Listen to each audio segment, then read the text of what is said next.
Général Didier Tauzin, ancien des forces spéciales, vous êtes intervenu sur plus de 30 théâtres d'opérations très délicates. Bonsoir Général, merci d'être avec nous.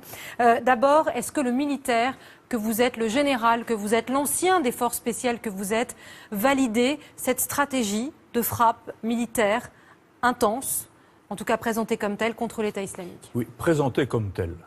Parce qu'en fait, si vous voulez, l'homme de la rue, avec qui je parle régulièrement, considère que c'est tout simplement un coup de communication. Voilà. Vous pensez que les Français qui nous écoutent ce soir pensent que bombarder ceux avec qui j'en ai parlé, ce camp d'entraînement, etc., est de la communication? Mais c'est essentiellement de la communication. Je ne vous dis pas qu'il n'y a pas eu des dégâts sur place. Il y a peut-être eu de nombreux morts, etc., qui ne remplaceront jamais les 130 Français qui ont été assassinés.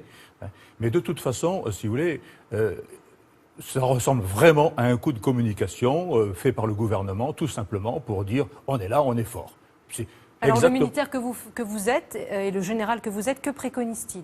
Alors c'est bien d'autres choses, si vous voulez. La sécurité du territoire national, la sécurité des Français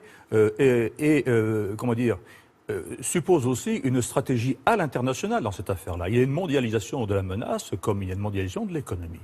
Aujourd'hui, il faut prendre en compte la totalité à la fois du théâtre extérieur et du théâtre intérieur. Voilà.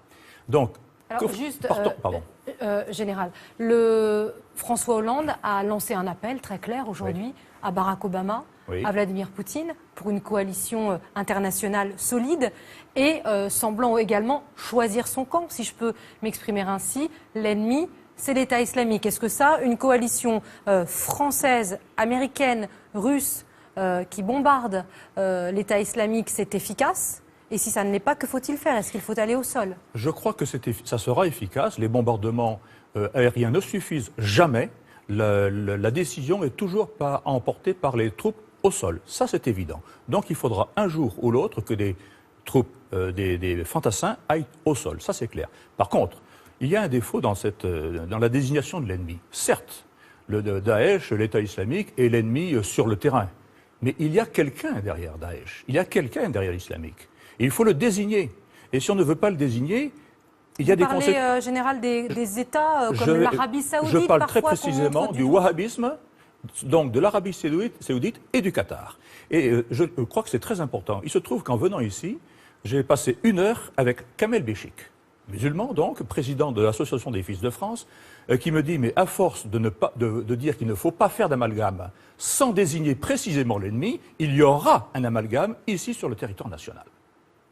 Par réaction, tout simplement. Il est évident qu'il ne faut pas faire d'amalgame. Kamel Béchik, par exemple, est horrifié par ces affaires-là. Et son association... Mais ça veut dire revoir nos alliances aujourd'hui? Mais ça veut dire simplement qu'il faut désigner l'ennemi tel qu'il est. Et l'ennemi, aujourd'hui, c'est le wahhabisme. C'est-à-dire l'islam radical... C'est une idéologie qui se sert de l'islam. Une idéologie impérialiste qui se sert de l'islam, qui se sert d'Allah, qui combat au nom de Dieu, ce qui est une aberration, et qui est derrière Daesh. C'est ça l'ennemi. Alors vous êtes intervenu sur des sites délicats, sur des théâtres d'action terroristes. Vous nous expliquez notamment dans ce livre Rebâtir la France, vous avez été confronté à ce genre de situation. Est-ce que ce qu'on vit aujourd'hui avec Daesh ressemble, Général, à ce que vous avez pu vivre sur d'autres terrains avec d'autres actions terroristes? Écoutez, j'ai connu 4 guerres civiles sur le terrain, le Liban, la Somalie, le Rwanda, la Yougoslavie. Il n'y a pas 2 cas identiques. Si vous voulez, l'histoire se renouvelle en permanence. La guerre se renouvelle en permanence. La forme de guerre se renouvelle en permanence. Donc il n'y a pas similitude. D'autant plus qu'à l'époque où j'ai connu ces théâtres, il n'y avait pas, par exemple, les réseaux sociaux. Il n'y avait pas Internet aussi développé qu'aujourd'hui. Donc ce n'est pas identique.